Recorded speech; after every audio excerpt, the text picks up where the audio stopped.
Last video, we left off on the fact that Lucius shows some pretty prominent signs of being the Antichrist within this series, purely based off of the occult psychology of him and the Dark Triad. If you haven't watched that video, I would suggest you do, because it's kind of a banger. Anyway, I did promise that I would get into some more tangible aspects of current events that attach Lucius to the Antichrist, that also involves Adremelech. So let's get it. Ain't feeling nothing cause I'm numbed out. Bounce. Ain't feeling nothing cause I'm numbed out. Bounce. Ain't feeling nothing cause I'm numbed out. Bounce. Ain't feeling nothing cause I'm numbed out. Bounce. I ain't feeling nothing cause I'm numbed out. Bounce. I ain't feeling nothing cause I'm numbed out. Bounce. I ain't feeling nothing cause I'm numbed out. Bounce. I ain't feeling nothing cause I'm numbed out. Pull up, say what's the deal, bruh? See how I lose my cool any second if they don't hear us. Many people will fear us. Say when you look in the mirror, don't you compare us to anything, they get embarrassed. Ha, ha, woo. So many people be talking like they want the problems or something. I noticed that all of you polish and all of you people get punished. It's hard to keep food on your stomach, to all of the hustle keep running. That's hard to stay humble with nothing. We're off of the jungle, we're bugging. So let me come down all of a sudden. I told you that we keep it buzzing. Ha, woo. I ain't feeling nothing cause I'm numbed out. Bounce. I ain't feeling nothing cause I'm numbed out. Bounce. I ain't feeling nothing cause I'm numbed out. Bounce. I ain't feeling nothing cause I'm numbed out. Bounce. I ain't feeling nothing cause I'm numbed out. Bounce. I ain't feeling nothing cause I'm numbed out. Bounce. I ain't feeling nothing cause I'm numbed out. Bounce. I ain't feeling nothing cause I'm numbed out. Yo, what's up, people? It's your boy Jack Oates to go. You either know or you don't. So let's get straight into this because it's going to be a wild ride, and this is one out of maybe 3 other videos coming after this that will lead up to Lucius's master plan. But there's a few things we got to cover before we get there. So Lucius hops on the scene and bears a symbol of the black sun on his forehead. Time magic through Astaroth, his own grimoire, and seems to be buddies with Adremelech. Like, let's break this down piece by piece. The black sun on his forehead is something that we on this channel have been over time and time again, usually when talking about Dante. But for the more casual watcher, the shortest and most concise answer I can give you for this is due to the fact that the black sun corresponds to the clopotic sphere of Tigirion, where, drumroll please, Tigirion is where Belphegor and Kiowa rule.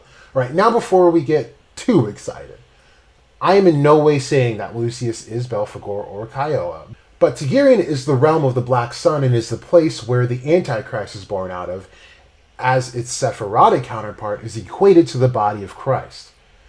If you guys go to the Draconian Path playlist, there is a full description of what that all entails. Off of that massive clue, his black sun is a bit more special than just relating it to the lowly realm of Tigirion. The best part about this symbol is that it is the alchemical sign for gold.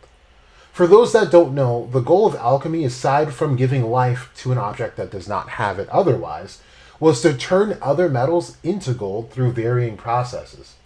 This was and still is a hard task, but gold symbolized perfection and completeness. This is important to Lucius's character already because we know he had come up with a plan to achieve undying bodies. This could be alluding to the fact that he has achieved that stage of perfection and completeness. Gold is also the substance of solar magic and marks the achievement of spiritual enlightenment. It's important to note that while gold is the highest substance in alchemy, there are still levels in which gold can attain supremacy within its own right. There are 3 types of gold, and the one Lucius best fits is astral gold, the center of which is in the sun. It transfers this gold by its rays and with its light at the same time to all the lower planets. It is a fiery substance, and it is a constant emanation from the stellar bodies, which permeates the entire universe. Space, the atmosphere on planets, and the planetary bodies themselves are completely filled with it. We constantly absorb this astral gold by our breath. The astral gold particles then spread themselves all over our bodies. This alchemical description corresponds very well with what is called prana in Eastern philosophies. Now, gold is a massively important element in the world of alchemy, as I've stated already. Though I understand this is not a series about alchemy, alchemy does tend to fall under the realm of magic and has its place even on the light and dark trees. Most importantly, gold is symbolic of rebirth. Islamic and Chinese alchemy have believed that gold, when used in an elixir, would grant one immortality. With the obvious importance of the sun and moon within the series, I feel like it's important to note that the sun and the moon are also signs linked to gold and silver. Sun to gold, moon to silver. The sun also represents man, while moon represents woman, as even Tabata has illustrated within the story. The important part about the sun and the moon, even when related to alchemy, is only in the underworld are the sun and moon linked to gold. It does make me wonder if Lucius could end up having magic related to gold, as it would be the only major metal we have not seen as an attribute. But that's a topic for another video. And to drive this home a bit further, the dot in the middle of the symbol represents the blend of male and female forces, indicating that this symbol is one of rebirth that gives the spark of life. That mark can also indicate a contract between himself and Adramelech. Adramelech is known as a solar deity in lore which people used to sacrifice to. I do want to stress the importance of Adramelech's name once again because he is the only major antithesis within the Dark Tree that shares a portion of his name with Moloch, the highest devil alongside Satan, that makes up the Thalmael. This means he will have likeness to the king himself. If you'll remember the details I've shared with you all about Moloch in the fact that when a mage descends through the Dark Tree and reaches the end, they are met first by Satan, who will send your soul back into the cycle of reincarnation, and then Moloch, who will create a new universe for the mage to be the god of. Moloch is the creator, while Lucifer is the destroyer. This epithet is used because Adramelech functions in a similar capacity to that of Moloch. Now, while Moloch would be a god of a much larger scale, Adramelech would still function in important roles, as he is also a god of fertility and rebirth.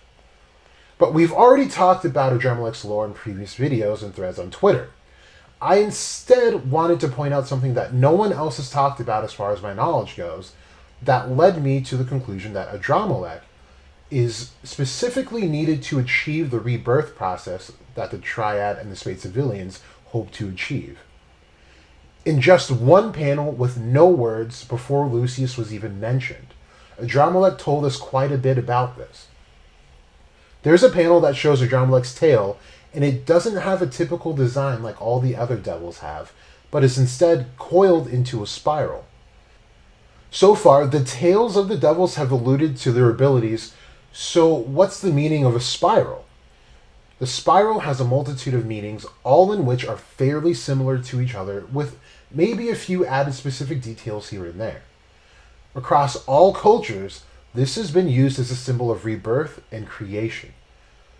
The spiral is used in tantric systems, which it is referred to as the kundalini, which is symbolic of the coiled serpent. This is important because in the Dark Tree, the kundalini is one of the main focuses of ascension through the draconian path. The three planes of spiritual evolution in Druidic philosophy is also thought to indicate a spiral sequence. The Great Cauldron, or creative void, called the plane of Anwen, brings forth the human world, which then opens onto the plane of the fully developed spirit. Matter is then created, taking a physical form in the human world, and finally attaining perfection on what's called a Guinevere. This seems to indicate the exact plan the Zogratis could have been attempting to carry out for a long time.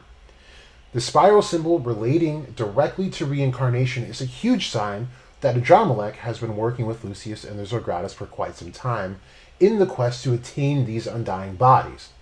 Another interesting note about the spiral symbol is that in the Kabbalah, it is used to represent the spiral staircase leading to heaven, which is very peculiar for a devil on this level of the Klippot.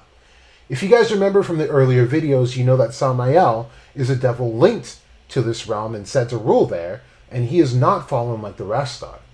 He's a full-blown angel that happens to operate within the confines of the underworld, working both for heaven and for hell, meaning there is still a connection to higher realms, maybe not as strong as it once was, but it is still there. That's all I've got for you now. These next videos will start getting deeper and deeper into Lucius's master plan and how Lucius has been plotting for far longer than we can even fathom to get to this point. But off of that, thank you all for tuning in. I'll see you in the next video. And this has been Jack Oates to Go. You either know or you don't.